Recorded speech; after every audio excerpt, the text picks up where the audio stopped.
Dia buka mata yang dilihat sama Rian di depannya ini bukan Bang Ujang, melainkan sosok pocong.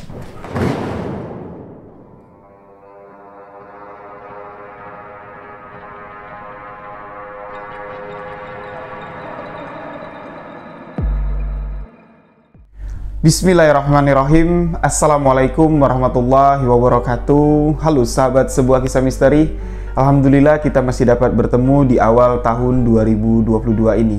Semoga di tahun 2022 kita semua selalu dalam lindungan Allah Subhanahu wa taala, diberikan kesehatan, dapat mencapai apapun keinginan yang kita inginkan. Di sebuah kisah misteri kali ini saya akan menceritakan satu kisah yang dibagikan oleh salah seorang sahabat yang menceritakan kisah misteri di balik jeruji penjara. Sebelum saya menceritakan kisah ini, untuk sahabat yang baru bergabung, sahabat boleh mengklik tombol subscribe dan jangan lupa aktifkan notifikasi loncengnya agar tidak ketinggalan video-video sebuah kisah misteri selanjutnya. Sahabat juga bisa memfollow akun Instagram saya rio.wijaya91 karena di Instagram saya sering live untuk menceritakan kisah-kisah misteri.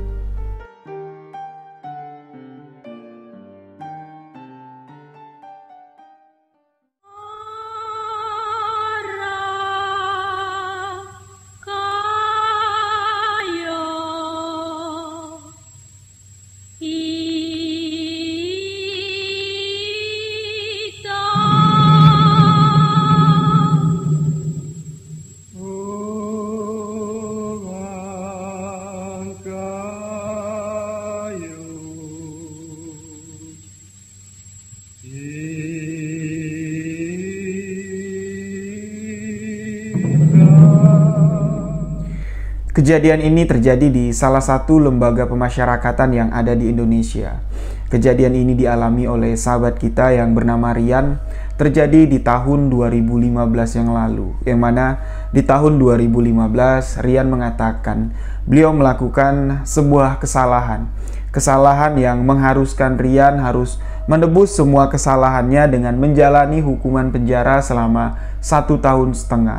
Rian ikhlas menjalani hukuman tersebut karena dia memang benar-benar mengaku hilaf, telah melakukan tindak penggelapan ya. Jadi Rian ini bekerja di salah satu perusahaan swasta yang mana beliau ditugaskan ya menjadi asisten dari manajer perusahaan tersebut. Rian dipercaya untuk mengelola keuangan yang ada di sana. Nah, Rian ini hilaf. Ya, dengan uang yang dipegang sama Rian ini di tahun 2015, sejumlah uang dari perusahaan tersebut ditilep atau digelapkan Rian, digunakan untuk kepentingan pribadinya. Setelah diusut dan setelah menjalani proses hukum, Rian dinyatakan bersalah dan ditetapkan hukuman pidana selama 1,5 tahun. Setelah proses hukum dijalani oleh Rian, beliau pun menjalani masa tahanannya di salah satu lembaga pemasyarakatan yang ada di Indonesia. Dan disinilah kejadian-kejadian misteri dialami oleh Rian ketika beliau menjalani masa hukumannya, ditempatkan di salah satu blok yang ada di penjara tersebut, yakni blok kriminal. Rian menceritakan blok kriminal yang ditempatinya terdapat 12 kamar, 11 kamar yang dibentuk ya seperti lingkaran. Ruangan-ruangan yang kecil yang ditempati kurang lebih sekitar 25 orang, dan di setiap dalam kamar tersebut ya, terdapat fasilitas seperti kamar mandi. Kamar mandi yang ada di sana itu nggak semuanya ketutup, nggak pakai pintu, cuman di semen cuman setengah. Jadi kalau kita melakukan aktivitas mandi atau buang air di kamar mandi yang ada di dalam sel, teman-teman yang ada di dalam sel itu dapat melihat apa yang kita lakukan di dalam kamar mandi tersebut. Dan di setiap kamar itu ditetapkan satu orang yang ditetapkan sebagai kepala kamar.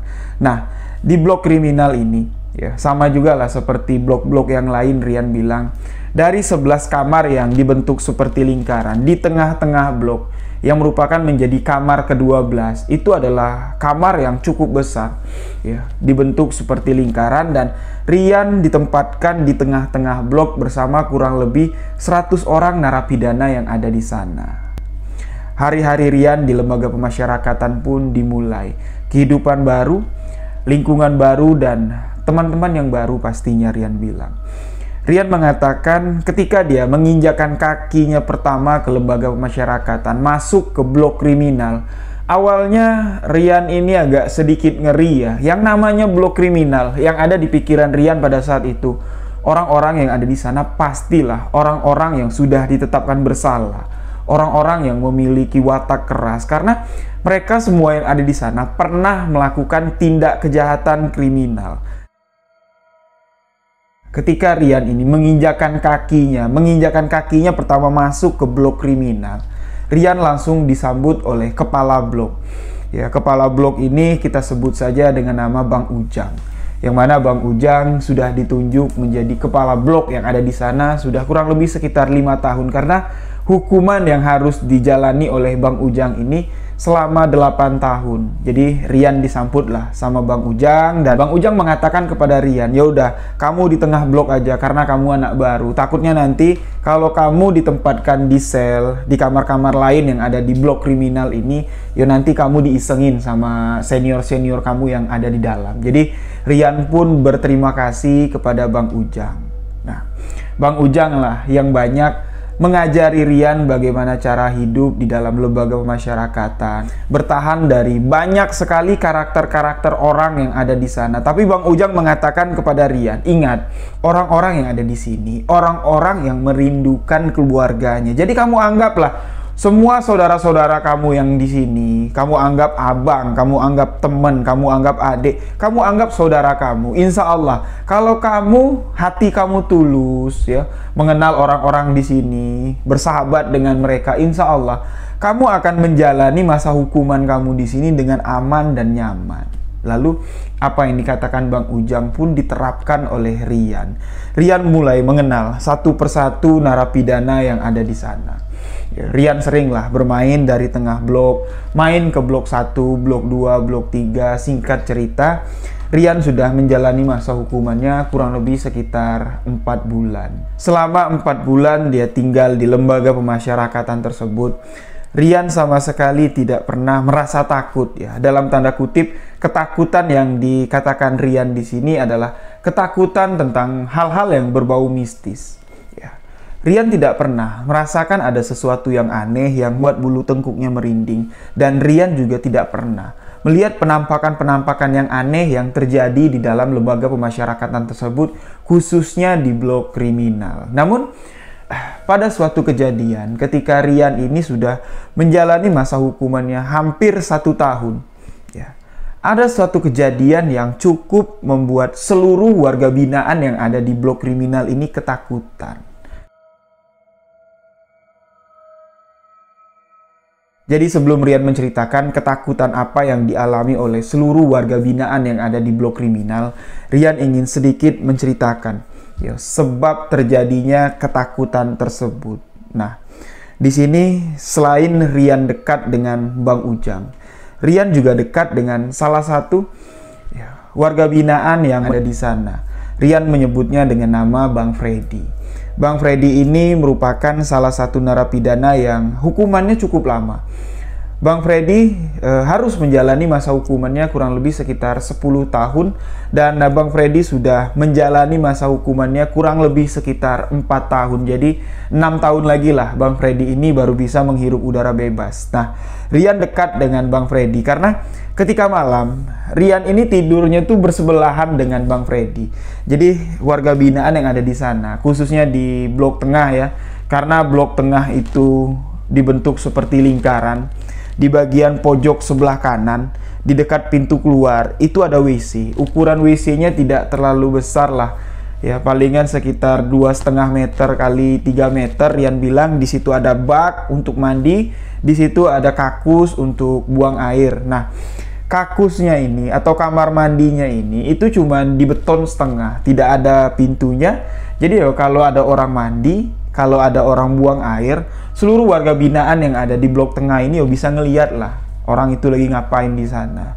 Lalu di sini Rian menceritakan kedekatannya dengan Bang Freddy. Ini memang dari awal ketika Rian masuk ke blok tersebut. Jadi Rian mengatakan kalau sekilas, kalau kita bertemu dengan Bang Freddy, pasti kita akan menganggap kalau Bang Freddy ini orangnya mengerikan lah. Dengan tampang Bang Freddy yang tinggi besar, ya, badannya penuh tato, Namun ketika Rian mengenal lebih dekat lagi siapa Bang Freddy ini, ternyata tato yang dimiliki Bang Freddy ini tidak sesuai dengan kepribadiannya. Orangnya sangat baik sekali, Rian bilang. Bahkan ketika Rian ini mendapat besukan dari keluarganya, dianterin makanan, itu Rian nggak segan-segan lah berbagi dengan Bang Freddy, makan bareng sama Bang Freddy. Namun di sini Rian agak sedikit prihatin lah dengan apa yang dialami oleh Bang Freddy, karena semenjak Rian masuk di dalam, sampai hampir 1 tahun dia menjalani hukuman di sana, dia sudah mengenal Bang Freddy. Tidak pernah sekalipun Rian ini melihat dan mendengar kalau ketika jam besukan itu nama Bang Freddy dipanggil. Kalau ada keluarga dari Bang Freddy ini membesuknya, Rian sama sekali tidak pernah melihat ada keluarga Bang Freddy ini datang mengunjunginya. Rian bertanya sama Bang Ujang, "Bang, tuh Bang Freddy kok nggak pernah ada yang besuk?" Bang Ujang cuman ngejawab, nanti kamu tahu sendirilah.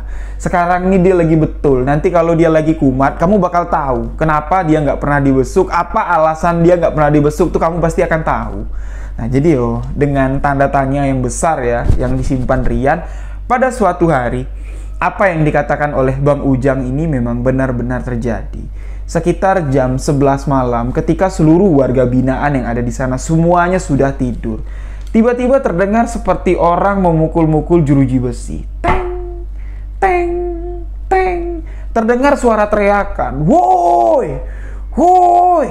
Seolah-olah teriakan itu menggambarkan kekesalan, kekecewaan. Otomatis lah seluruh warga binaan yang ada di sana tuh bangun, termasuk Rian. Tapi tidak ada satu orang pun yang berani menegur orang yang berteriak ini. Ketika Rian bangun, dia melihat siapa sih yang teriak tengah malam kayak gini, ada apa ya? Rian bilang ternyata yang berteriak itu adalah Bang Freddy. Tidak ada satupun warga binaan yang ada di sana berani negur, "Woi, ngapain kamu teriak malam-malam?" Satu pun gak ada yang berani. Mereka tahu kalau itu Bang Freddy yang teriak, mereka langsung kembali tidur. Nah, keesokan harinya Rian ini bertanya kepada Bang Ujang, "Bang, tadi malam kok aneh sekali ya. Kenapa sih Bang Freddy tuh teriak-teriak kayak gitu?" Nah, itulah saya bilang kemarin, kamu tuh kenalnya kalau dia lagi warasnya aja. Sekarang nih, dia tuh lagi kumat, penyakitnya lagi kumat. Bang Ujang pun menceritakan semua apa yang dialami oleh Bang Freddy. Bang Freddy ini tersandung masalah hukum yang tidak dapat disebutkan oleh Rian ya. Jadi Bang Freddy ini dijatuhi hukuman selama 10 tahun penjara. Awalnya di tahun pertama, keluarga Bang Freddy ini masih sering membesuk. Di tahun kedua masih terus sering membesuk. Dan di tahun ketiga, istri dari Bang Freddy ini sama sekali tidak pernah lagi datang membesuknya. Nah, pada suatu hari ketika Bang Freddy ini sudah rindu sekali lah dengan kedua orang anaknya, dengan istrinya. Istri dari Bang Freddy ini datang membesuk Bang Freddy membawa selembar surat. Ternyata surat yang dibawa sama istri Bang Freddy ini adalah surat gugatan cerai. Disitulah mental atau kejiwaan dari Bang Freddy ini terganggu. Dia tuh kalau lagi anteng waktu kamu awal-awal masuk ke sini kemarin, ketika kamu dekat sama Bang Freddy, itu dia lagi anteng, dia lagi baiknya lah. Tapi kalau kayak tadi malam, kalau dia sudah mulai teriak-teriak kayak gitu, itu berarti dia sedang kepikiran dengan permasalahan yang tengah dihadapinya. Istrinya menggugat cerai, yang mana Bang Freddy ini kan harus menjalani masa hukuman selama 10 tahun. Kita yang ada di dalam sini, Bang Ujang bilang, kita ini rindu dengan keluarga. Kita harus membutuhkan support dari keluarga untuk menjalani masa hukuman yang ada di sini. Kamu boleh lihat lah, teman-teman yang ada di sini yang menjalani masa hukuman yang di atas 5 tahun seperti saya. Kami di sini menganggap orang-orang yang ada di sini itu bukan orang lain, seperti saudara kami sendiri. Karena kamu tidak tahu, waktu 5 tahun, waktu 10 tahun yang kami habiskan di sini itu sangat berat sekali. Kamu enak lah, kamu cuma menjalani masa hukuman 1,5 tahun. Kamu tinggal menjalani beberapa waktu lagi dan kamu bisa keluar, asalkan kamu berperilaku baik di sini. Dan di sini Rian pun mulai mengerti situasi keadaan mental orang-orang yang ada di sana. Jadi Bang Ujang bilang, ketika kamu berhadapan dengan masalah-masalah seperti yang dihadapi oleh Bang Freddy, kamu tuh jangan kaget lagi. Ini baru satu, belum lagi nanti yang lain. Mereka tengah menunggu hasil keputusan sidang, tahu-tahu Yo, hasil sidang belum putus, yo, dia dipidana berapa tahun, istrinya sudah minta cerai. Nah, kejadian-kejadian seperti itu tuh bakal kamu temui. Dan apa yang dialami sama Bang Freddy tadi malam, yo, itu standar lah ukurannya di sini. Nanti kamu akan bertemu dengan yang lebih ekstrim lagi. Ada yang nangis-nangis, ada yang ngantuk-ngantukin kepalanya ke trali, ada yang teriak-teriak, seluruh isi kebun binatang tuh diteriakin sama dia malam-malam. Itu pasti akan kamu temui. Jadi kamu nggak usah aneh lagi.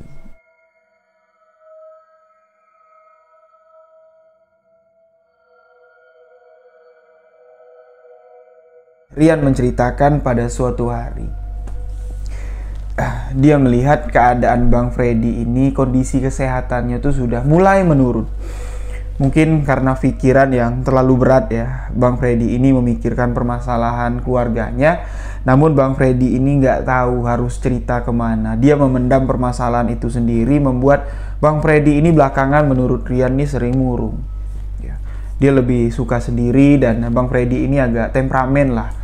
Ketika emosi Bang Freddy ini mulai sedikit normal, Rian pun mulai berani masuk.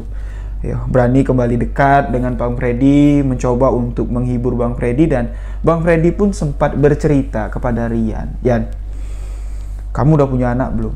"Belum Bang, aku belum menikah." "Oh, wajarlah. Kamu nggak terlalu banyak pikiran untuk menjalani masa hukuman di sini." "Ya ndak lah Bang, aku kepikiran terus. Aku kepikiran ibu bapakku," Rian bilang. Lalu di sini Bang Freddy sempatlah menceritakan kepada Rian bahwa Bang Freddy ini memiliki 2 orang anak. Anak yang dimiliki Bang Freddy ini kembar. Dan Bang Freddy mengatakan, "Mungkin ketika nanti aku selesai menjalani masa hukuman aku udah nggak bisa lagi bertemu dengan kedua orang anakku." Rian sempat bertanya, "Yo, memang kenapa Bang? Abang kan bisa balik, abang kan bisa nyari di mana anak abang." Bang Freddy cuma mengatakan, mungkin aku udah nggak di sini lagi."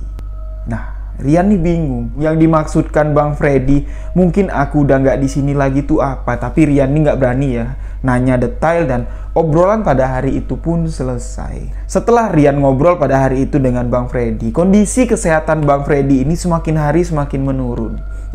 Bang Freddy ini setiap hari sering check up, naik ke atas. Kan di setiap lembaga pemasyarakatan itu ada rumah sakitnya. Rumah sakit atau tempat berobat ya, dari setiap warga binaan yang ada di sana. Rian mengatakan di situ lengkap. Fasilitas medisnya lengkap, di situ ada dokternya juga.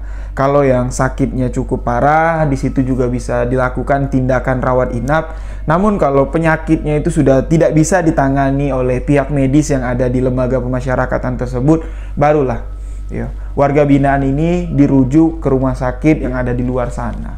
Bang Freddy ini terlihat setiap pagi ketika blok kriminal dibuka, dia langsung naik ke atas. Ketika pulang, turun dari atas, Bang Freddy ini selalu membawa obat. Dan Rian bertanya, "Bang, abang sakit apa?" "Nggak tahu ya."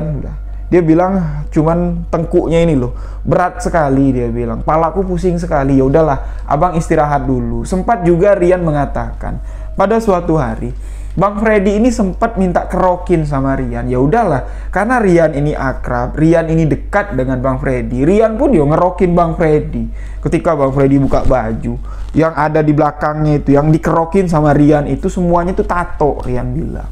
Badan itu penuh dengan tato. Nah, jadi setelah Bang Freddy ini bolak-balik ya, pergi ke rumah sakit yang ada di LP tersebut, dia rutin minum obat, dan kondisi kesehatan Bang Freddy pun terlihat membaik.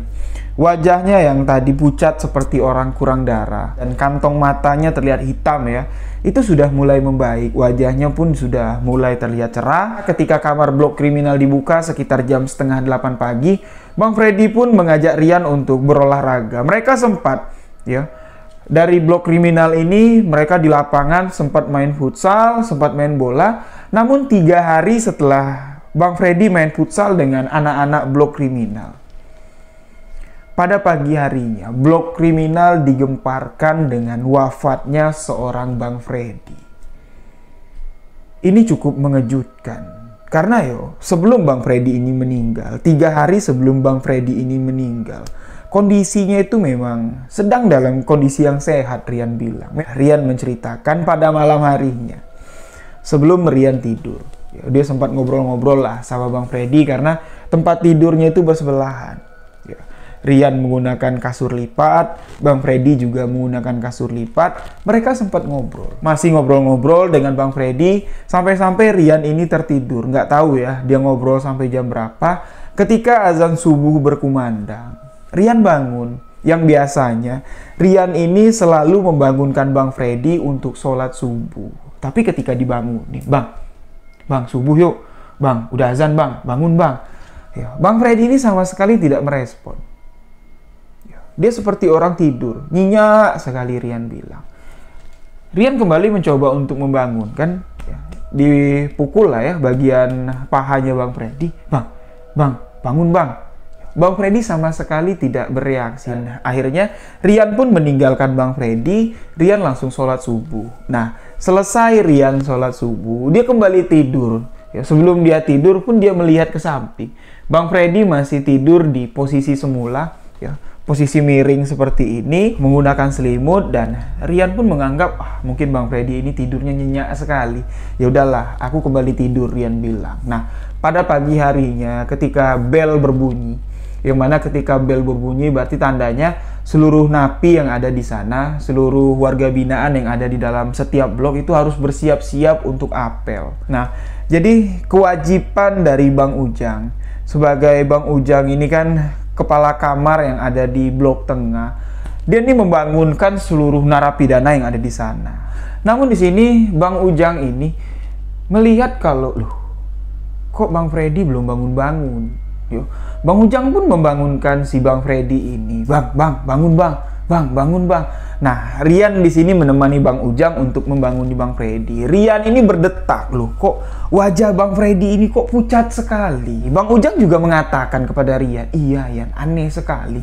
Bang Ujang pun memberanikan diri untuk ngecek nafas dari Bang Freddy. Ketika dicek, Bang Freddy sudah tidak bernafas lagi. Bang Freddy bisa dipastikan sudah meninggal dunia, dan kejadian ini membuat seluruh warga binaan yang ada di sana heboh. Petugas pun turun dari atas, ya, membawa jenazah Bang Freddy ke atas, dan Bang Freddy ini dinyatakan sudah meninggal dari beberapa jam yang lalu. Pihak dokter mengatakan Bang Freddy ini terkena serangan jantung, dan jenazah Bang Freddy pun dipulangkan ke rumah duka, dan Bang Freddy pun kabarnya disemayamkan. Nah, jadi setelah kematian dari Bang Freddy, kejadian-kejadian yang menghebohkan seluruh warga binaan yang ada di blok kriminal. Bahkan kalau Rian kembali mengingat kejadian ini tuh membuat bulu tengkuknya merinding. Karena Bang Freddy ini sangat dekat sekali dengan Rian, dan orang yang pertama kali diganggu oleh sosok yang menyerupai Bang Freddy adalah Rian. Rian menceritakan, satu malam setelah Bang Freddy meninggal dunia, dia masih mengingatnya dengan jelas. Kasur yang dimiliki Bang Freddy, kasur bekas Bang Freddy meninggal ya, Bang Freddy meninggal di kasur itu. Pada hari pertama ketika Bang Freddy meninggal, kasur itu belum dijemput, belum dibawa pulang oleh keluarganya. Jadi kasur itu masih ada di blok kriminal. Nah, kasur itu masih dalam keadaan terikat lah. Diikat oleh petugas yang ada di sana. Ditaruh lah di pojokan. Yang mana pojokan itu biasa untuk seluruh warga binaan yang ada di sana tuh untuk ngeberesin kasur lah ya. Jadi pada malam hari, satu hari setelah Bang Freddy meninggal, Rian bilang, Rian tidur lah sama seluruh warga binaan yang ada di blok tengah. Jadi Rian gelar kasurnya, yang mana biasanya kan di samping tempat Rian ini kan tempat Bang Freddy. Tapi karena Bang Freddy sudah meninggal dunia, Rian bilang, jadi tempat biasa Bang Freddy ini naruh kasur itu tidak ada satupun narapidana yang ada di sana. Warga binaan yang ada di sana tuh berani menggeser kasurnya ke tempat si Bang Freddy. Jadi di sebelah Rian tidur ini kosong. Jadi Rian sama sekali nggak ada pikiran yang aneh-aneh. Rian pun malam itu tidur. Jadi dia narik selimut, kurang lebih sekitar jam 2 dini hari. Rian terbangun karena di sebelah tempat Bang Freddy ini, yang mana Bang Freddy kan udah nggak ada lagi, tempat itu kosong. Rian ini mendengar seperti dengusan suara napas, seperti kayak orang ngorok lah. Jadi nafas dari hidung orang yang tidur di samping ini seolah-olah tuh kena ke telinga si Rian yang tidur membelakanginya. Jadi posisinya seperti ini. Rian tidur miring, ya, membelakangi tempat yang biasa Bang Freddy tidur. Di jam 2 dini hari kurang lebih Rian bilang, kupingnya itu terasa kayak ada yang niup. Dan dia juga mendengar suara dengusan napas seperti orang ngorok. Rian bangun tapi dia belum berani noleh ke belakang. Di dalam hatinya dia berkata, siapalah yang tidur di belakang aku ini. Padahal kan sebelum Rian tidur tidak ada satupun orang. Kawan-kawan yang ada di sana tuh menggeser kasurnya ke tempat di sebelah Rian ini tuh tidak ada. Jadi semakin lama tuh semakin jelas. Dengusan napas itu semakin terdengar jelas, telinga Rian ini semakin dingin. Rian memberanikan diri untuk membalik badannya. Ketika Rian membalikkan badannya, kasur dari almarhum Bang Freddy itu sudah terbentang di sana. Sedangkan sebelumnya, ketika Rian dengan seluruh warga binaan yang ada di sana nih sedang beres-beres nyiapin tempat tidur, kasur dari Bang Freddy ini tuh masih digulung. Sudah diikat sama petugas karena pihak keluarga dari Bang Freddy ini mau menjemputnya pulang. Tapi pada malam itu, kasur itu yang terikat di pojokan tiba-tiba bisa berada di samping Rian. Nah, di sini dia sempat takut. Rian pun mencoba untuk membangunkan Bang Ujang. Jadi tempat tidur Rian ke tempat tidur Bang Ujang ini cukup jauh lah. Jadi dia jalan pelan-pelan melewati teman-temannya yang tidur di sana. Rian ini nyolek Bang Ujang. Bang, bangun bang. Bang, bangun bang. Bang Ujang bangun. Kenapa Yan? Bang, abang tahu nggak siapa yang ngisengin aku? Ngisengin apa? Kasurnya Bang Freddy bang, tiba-tiba kebentang di samping aku. Kamu jangan bercanda. Kasurnya Bang Freddy kan diikat di sana. Yuk, kalau abang nggak percaya, kita lihat. Bang Ujang pun bangun. Bang Ujang bangun melihat ternyata memang di samping tempat tidur Rian, kasur dari almarhum Bang Freddy ini sudah terbentang. Jadi Bang Ujang pun mengatakan kepada Rian, ya udahlah, ini pasti ada anak-anak yang iseng pengen ngerjain kamu. Besok aku cari tahu. Ya udahlah, kamu tidur, besok aku akan tanya, satu-satu aku tanya. Kalau ketahuan ada yang sengaja ngerjain kamu, ngebentang kasur dari almarhum Bang Freddy, habis dia kita kerjain. Bang Ujang mengatakan seperti itu dan Rian pun kembali tidur. Keesokan harinya sebelum pintu blok dibuka, Bang Ujang ini nanya ke hampir 100 orang narapidana yang ada di sana. Tadi malam siapa yang ngisengin Rian ngebentang kasur almarhum Bang Freddy di sampingnya? Daripada aku tahu dari orang lain, mendingan kalian ngaku. Bang Ujang sempat mengancam seperti itu, tapi tidak ada satupun narapidana yang ada di sana tuh ngaku. Mereka semua nggak tahu dan mereka juga nggak berani. Dia bilang sama Bang Ujang, bang, kami nggak berani lah bang ngebuka kasur almarhum Bang Freddy, kami juga ngeri. Nah, jadi Bang Ujang nggak bisa lah ya untuk sembarangan menuduh siapa yang ngerjain Rian pada malam itu. Jadi Bang Ujang mengatakan, oke lah, kalau nggak ada yang mau ngaku, aku cuma mau ngingetin.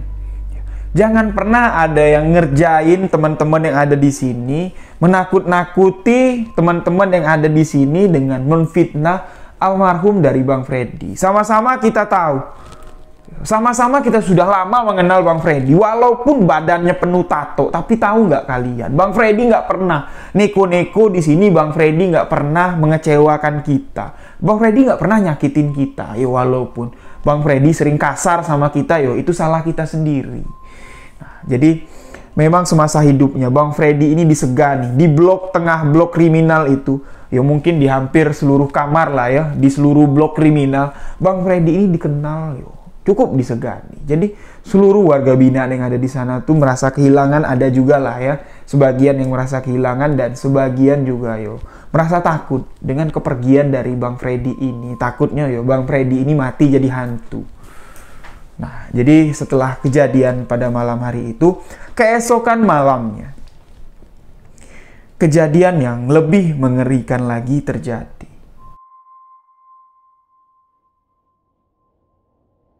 Setelah seluruh warga binaan yang ada di blok kriminal tidur, Rian mendengar seperti ada suara air dari dalam kamar mandi yang ada di blok tengah.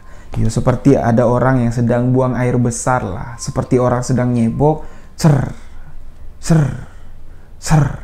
Ternyata bukan cuman Rian saja yang mendengar. Beberapa warga binaan yang ada di blok tengah itu juga mendengar dan mereka pun sempat duduk. Rian duduk dan beberapa orang yang mendengar kalau di dalam kamar mandi itu ada orang juga duduk. Mereka saling bertatapan di tengah gelapnya blok tengah. Karena kan kalau tidur ya, itu seluruh lampu yang ada di sana itu dimatiin. Cuman cahaya bulan dari luar lah yang masuk dari kisi-kisi jeruji yang ada di sana. Rian mengatakan yang terbangun pada malam itu sekitar 6 orang. Mereka saling bertatapan. Seolah-olah tatapan mereka itu bertanya, siapa sih? Siapa sih? Ya, jadi mereka ini sama-sama berdiri lah. Berdiri, berjalan, bermaksud untuk mendekati kamar mandi yang ada di sana. Rian mulai berjalan, melewati teman-temannya yang sedang tidur. Teman-teman yang lain yang bangun itu juga sama-sama berjalan mendekati ke kamar mandi. Mereka arahnya sama mendekati kamar mandi. Ketika mereka dekat, mereka bisa melihat dengan jelas bahwa di kamar mandi tersebut tidak ada satupun orang yang ada di sana. Jadi mereka bertatapan. Jadi siapa? Siapa yang ada di dalam kamar mandi? Nah, ketika mereka sedang berjalan mau kembali tidur ya ke tempat tidur masing-masing, mereka ini mendengar seperti suara jeruji besi itu dipukul. Teng, teng, teng. Di sini, Rian melihat jelas dengan mata kepalanya sendiri. Sosok tinggi besar, tanpa menggunakan baju. Dan bagian belakangnya yang terlihat ya, itu penuh tato. Sedang memukul-mukul jeruji besi. Rian bisa memastikan kalau itu adalah sosok dari almarhum Bang Freddy. Beberapa orang yang melihat kejadian ini, yang serempak melihat kejadian ini dengan Rian, mereka tuh pura-pura pingsan, mereka tuh pura-pura tidur. Rian melihat kalau orang yang ada di sana yang bangun pada malam itu tuh seluruh tubuhnya itu ditutup semua dengan selimut, karena jelas sekali sosok tinggi besar yang sedang memainkan gembok yang ada di sel itu. Gembok itu dipukul-pukulin ke jeruji besi. Ting, ting, ting. Itu adalah sosok Bang Freddy yang sudah meninggal dunia. Selain sosok itu terlihat cukup mengerikan dan Rian juga mencium aroma yang menyengat sekali. Aroma wangi yang tidak biasa, aroma wangi yang tidak pernah dicium oleh Rian. Nah, jadi dengan ketakutan pada malam itu Rian pun memaksakan matanya untuk tidur. Sedangkan suara-suara yang didengar sama Rian ini masih terus terdengar. Suara-suara jeruji yang dipukul dengan gembok yang ada di sana itu masih sering terdengar. Ting, ting, ting. Sampai Rian ini bisa benar-benar tidur dan keesokan harinya, sebelum Rian menceritakan kejadian ini kepada Bang Ujang, teman-temannya yang lain itu sudah bercerita, menceritakan kejadian yang mereka lihat. Kalau tadi malam dia melihat sosok Bang Freddy itu ada di depan blok, ada di depan pintu, sedang mukul-mukul jeruji. Diceritakanlah semua dan heboh lah. Satu blok itu heboh kalau Bang Freddy ini mati jadi hantu. Nah, Bang Ujang di sini bertanya sama Rian, Yan, betul Yan yang diceritain sama anak-anak? Betul Bang. Jadi tadi malam tuh kurang lebih sekitar 6 orang lah. Kami ini bangun mendengar di kamar mandi itu kayak ada orang yang sedang buang air besar. Ketika kami deketin, tidak ada satu orang pun Bang yang ada di sana. Nah, ketika kami mau balik ke kasur, mau balik tidur, kami melihat di depan gerbang itu berdiri sosok besar. Dan saya nggak mungkin lupa lah dengan perawakan dari Bang Freddy, walaupun wajahnya nggak bisa kelihatan jelas, tapi dari punggungnya itu bisa kelihatan itu tatonya Bang Freddy. Jadi Bang Ujang percayalah ya dengan apa yang diceritakan oleh Rian, dengan cerita yang disampaikan oleh teman-temannya yang lain. Nah, jadi pada malam harinya setelah satu malam kejadian Rian dan teman-teman yang lain melihat penampakan Bang Freddy ini muncul. Pada keesokan malamnya, sebelum Bang Ujang tidur, sebelum Rian tidur, Bang Ujang mengatakan kepada Rian, Yan, aku tidur samping kamu ya. Ya udahlah Bang, kalau abang mau tidur di sini ya enggak apa-apa, Rian bilang. Jadi Bang Ujang pun bawa kasurnya, tidurlah di samping Rian, yang mana di samping Rian ini kan tempat tidur bekas almarhum Bang Freddy. Tapi Bang Ujang sama sekali nggak takut, karena Bang Ujang ini boleh dikatakan Ya dia nggak percaya lah ya dengan hal-hal demikian tuh, dia nggak percaya karena dia bilang, yo aku di sini sudah lama sekalian, dia bilang. Semenjak pertama kali aku masuk ke sini nggak pernah lah aku melihat penampakan yang seperti kalian lihat. Sama sekali nggak pernah. Jadi aku antara percaya dengan enggak lah dengan apa yang kamu katakan itu. Jadi Bang Ujang pun tidur lah di samping si Rian. Jadi malam itu ketika mereka sedang tidur, Rian ini sama sekali tidak mengalami kejadian-kejadian yang aneh. Begitu juga Bang Ujang. Namun kejadian aneh dialami oleh salah satu narapidana menempati kamar nomor 3 di blok kriminal tersebut. Kurang lebih sekitar jam 3 dini hari, dia bangun, perutnya mules ketika sedang buang air besar. Jadi kamar nomor 3 ini kan menghadap langsung ke tengah blok, karena seluruh kamar yang ada di sana itu kan menghadap ke tengah blok. Tengah blok ini tengah-tengah ya, di tengah-tengah blok. Nah, jadi seluruh kamar yang ada di sana tuh ngadap lah ke tengah blok. Jadi WC-nya ini ngadap ke tengah blok. Ya, ketika dia sedang jongkok, sedang buang air besar, dari tengah-tengah blok, dia melihat ada orang berjalan mendekati kamar nomor 3. Ya, jadi awalnya dia sama sekali nggak takut lah ya. Dia melihat, wajar lah, mungkin orang itu mau pindah tempat tidur atau mau nyalain obat nyamuk ya. Ya, jadi dia jalan mendekati kamar nomor 3. Semakin sosok itu mendekat, kok bulu tengkukku ini semakin merinding. Hawa dingin terasa bertiup cukup kencang, dia bilang. Jadi dia memperhatikan sosok yang mendekatinya. Berjalan dari tengah blok mendekati kamar nomor 3, dan ketika sudah semakin dekat, dia melihat, loh itu kan almarhum Bang Freddy, dia bilang. Ya, jadi dia cepat bilas, dia coba untuk ke tempat tidurnya. Namun sebelum dia sampai ke tempat tidurnya, sosok yang masih jauh itu tiba-tiba sudah masuk ke kamar nomor 3 dan duduk di tempat tidurnya. Disitulah dia berteriak membangunkan seluruh warga binaan yang ada di blok kriminal.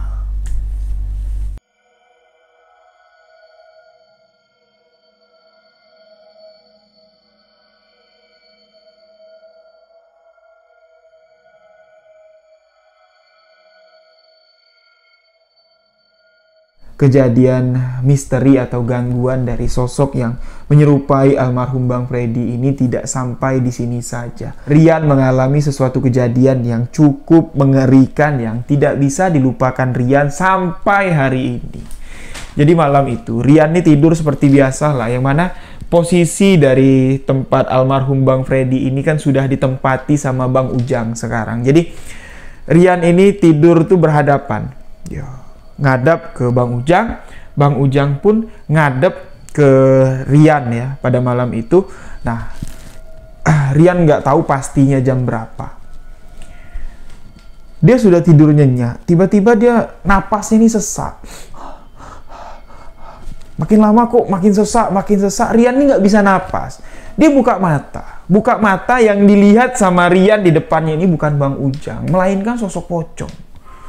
Wajahnya tuh dipocong, wajahnya tuh udah putih semua. Itu masih ada bekas kapasnya tuh masih nyumpel di hidung. Pocong itu terlihat di depannya si Rian. Rian sama sekali nggak bisa ngomong apa-apa. Nah, jadi karena Rian ini terasa ketindihan dari atas, karena Rian kan tidurnya miring seperti ini, dia merasa kalau bagian baunya ini ada yang ngedudukin. Bagian tulang rusuknya ini ada yang ngimpit, jadi dia nggak bisa bernapas dengan lega. Dia melirik ke atas lah. Yang dilirik Rian yang di atas, yang sedang melayang-layang di atas tubuhnya Rian itu adalah tubuh Bang Ujang. Bang Ujang yang tadinya tidur di samping Rian itu sudah melayang di atas, dan posisi tempat tidur Bang Ujang itu sudah digantikan dengan pocong yang sedang tidur di sampingnya. Tapi pocong itu nggak buka matanya, Rian bilang. Seolah-olah pocong itu sedang tidur, tapi terlihat jelas sekali. Dari wajah yang sudah putih pucat itu, Rian masih bisa mengenali. Dari raut wajahnya, dari bibir dan dari alisnya, itu adalah wajah dari almarhum Bang Freddy. Kurang lebih sekitar 15 menit sampai 20 menit lah, Rian ini mengalami sesak napas. Dan Rian ini nggak sadarkan diri. Sadar-sadar Rian ini pagi-pagi sudah dibangunin sama Bang Ujang. Ketika Rian bangun, Bang Ujang ini ditanya, "Bang, abang tadi malam ngerasa aneh nggak?" Enggak, Bang Ujang bilang. Tapi nggak tahu kenapa ya, dia bilang. Ya, bagian tulang rusukku sebelah sini tuh kayak ada yang nampar, dia bilang. Ada bekas kayak, bekas tangan lah. Kayak ada orang mukul kayak gini. Tapi aku nggak tahu bekas apa, ya mungkin masuk angin. Ya, Bang Ujang bilang. Nah, disinilah Rian menceritakan kepada Bang Ujang, abang tadi malam tuh bang melayang di atas. Aku melihat dengan mata kepala aku sendiri, tapi aku nggak bisa teriak, aku nggak bisa manggil abang, dia bilang. Nah, bukannya aku tidur di samping kamu ya? Yang tidur di samping aku tuh bang, itu pocong dari Bang Freddy. Ah, ngawur kamu, gila kamu. Bang Ujang sempat marah sama Rian. Bang, sumpah, demi Tuhan bang, mati aku bang kalau aku bohong, dia bilang. Nah, jadi kejadian ini tidak diceritakan oleh Rian sama Bang Ujang ke narapidana yang lain karena takutnya menimbulkan kepanikan lah. Jadi mereka berjanji kejadian ini cukup menjadi rahasia mereka berdua. Nah, singkat cerita, teror yang dialami Rian, teror dari arwah almarhum Bang Freddy ini terus dialami oleh warga binaan yang menempati blok kriminal, khususnya tengah blok. Nah, Rian menceritakan masa hukumannya di lembaga pemasyarakatan itu pun sudah selesai. Bahkan di malam terakhir sebelum Rian meninggalkan lembaga pemasyarakatan tersebut untuk bebas, menghirup udara bebas, berkumpul lagi bersama keluarganya, Rian ini masih sempat sekelibat melihat sosok arwah Bang Freddy gentayangan di tengah blok.